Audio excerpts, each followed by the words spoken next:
Okay, picture this. You've got one of those awful coughs, you know the kind, right? The one that keeps you up all night, just rattling your whole body. So you drag yourself to the doctor, you're just desperate for something to make it stop. What do you think they're going to give you? Some kind of cough syrup? Maybe some antibiotics? Right. Well, hold that thought. Because if this were just a little over 100 years ago, your doctor might have prescribed heroin. Yeah, for your kid's cough. I know, it sounds completely insane, but this was a real, totally mainstream medical treatment. And trust me, it is far from the only one. So yeah, let's get into this. What we're going to do today is open up this dusty, and let's be honest, horrifying medical cabinet from the past. We're going to look at all these cures that were supposed to save people, but, well, they often did the complete opposite. So buckle up, because some of these are going to be tough to swallow. All right, so here's the plan. We're going to start with that so-called heroic cough syrup. Then we'll get into a pretty shocking attempt to reboot the human brain. After that, we'll uncover a deadly metal craze, a cure that was literally lost in translation, and we're going to finish up with the most infamous one of all, the ice pick fix. So first stop on our tour of terrible treatments, the late 1800s. The United States was in the middle of a huge addiction crisis, and the culprit? Morphine. I mean, this stuff was everywhere. By the end of the century, almost 1 in every 200 Americans was addicted. A lot of them were veterans from the Civil War. So everyone was just desperate to find a safer, non-addictive alternative. And this is where you start to see this really disastrous pattern emerge. See, the funny thing is, morphine itself was first sold as a safer alternative to opium. So what happens when the German drug company Bayer comes up with a new drug in 1898? You guessed it, they make the exact same claim. This new wonder drug made from morphine was pitched as the big answer. They even called it heroin, which comes from the German word for heroic. Now just look at the sheer confidence here. This is a quote from a major, respected medical journal, and it's saying point blank, there's no danger of getting hooked. This wasn't some crazy idea from the fringes, you know? This was the medical consensus. And boy, could they not have been more wrong. So get this, Bayer starts marketing heroin for everything. We're talking tuberculosis, pneumonia, even children's coughs and colds. But here's the massive scientific blind spot. When you take heroin, your body, it metabolizes it directly back into morphine. That's it. All they did was create a stronger, faster-acting version of the exact same drug they were trying to replace. And in the process, they created a whole new epidemic of addiction. Okay, so we've covered a chemical cure that went horribly wrong. Now let's switch gears and talk about mental health in the early 20th century. A pretty fragile world, to be honest. This is where a truly terrifying cure was discovered, completely by accident. We're not talking about pain relief anymore. This was an attempt to fix the mind itself. So let me introduce you to a guy named Dr. Manfred Sakel. It's the 1920s, and he's using insulin to help patients who are withdrawing from addiction. Well, one day he messes up. He accidentally gives a patient a massive overdose, which sends them into a diabetic coma. He totally panics, revives them with glucose, but then something really strange happens. The patient's withdrawal symptoms, they just seem to be gone. Now, Sakel doesn't see this as a near-fatal mistake. No, he sees it as a breakthrough, a mental reset. So, Sakel pivots. He goes from treating addiction to trying to cure schizophrenia, which, back then, had basically no effective treatments. He creates this new procedure called insulin shock therapy.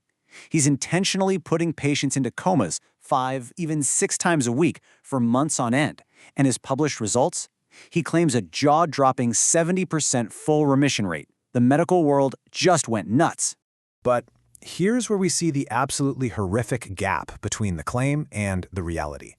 That so-called mental reset, it was just severe brain damage.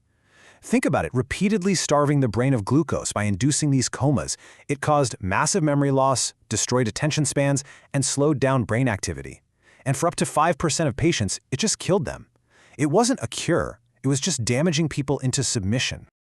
All right, our next story takes us even further back in time. This cure is rooted in a medical theory that basically ran Western medicine for over 2,000 years. And we're not talking about a modern chemical or some complex surgery here. We're talking about a simple and incredibly deadly metal compound.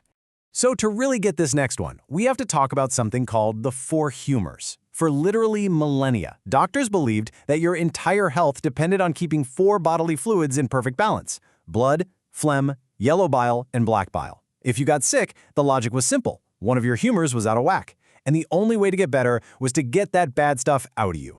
So what's the fastest way to purge the body of, well, pretty much everything?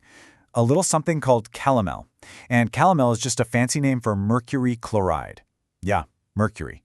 This stuff was a violent, powerful laxative. Even one of America's founding fathers, Dr. Benjamin Rush, was a huge fan.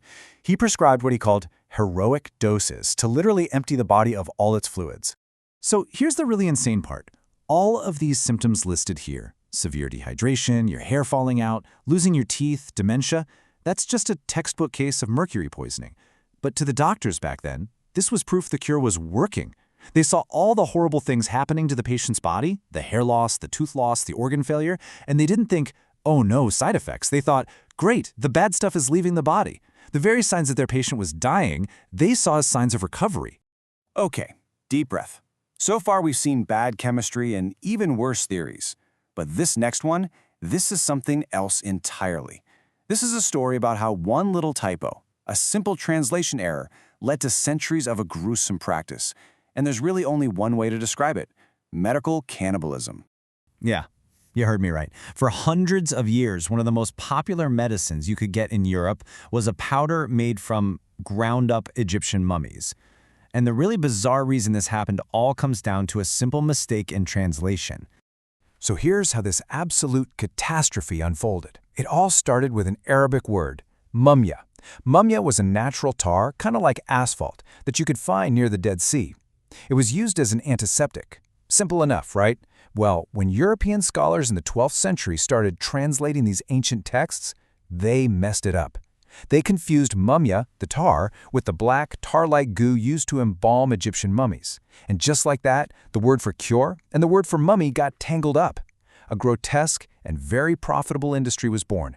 And that brings us to our final cure. And this one is maybe the most infamous medical procedure of the entire 20th century. It wasn't a pill, it wasn't a powder, it didn't come from a typo or some ancient theory. No, this was a physical, surgical fix for the mind. And it was performed with tools you could find in your kitchen. Just look at that. An ice pick and a hammer. That's it. These are the tools that an American doctor, Walter Freeman, used for a procedure he claimed could cure mental illness, a procedure he could do in just a few minutes. He called it the transorbital lobotomy, and the procedure itself was brutally simple. He would take his special ice pick tool, it was called an orbitoclast, and he'd slide it right into the patient's eye socket just above the eyeball. Then he'd take the hammer, give it a tap to break through that thin piece of bone right there, and he was in the brain, in the frontal lobe. And then he'd just swish it back and forth to sever all the connections. That's it. It was cheap, it was fast, and it spread like an absolute wildfire. Between the 1930s and the 1970s, it's estimated that more than 50,000 lobotomies were performed just in the United States. And Dr. Freeman, he personally performed almost 3,500 of them. But what did it actually do? Well, it didn't cure anyone. It destroyed them. By literally scrambling the part of the brain that controls personality, emotion, and thought, it just left people void, dull, emotionless, apathetic. They lost their creativity, their ambition, their entire identity. They weren't cured. They were just empty shells who simply existed.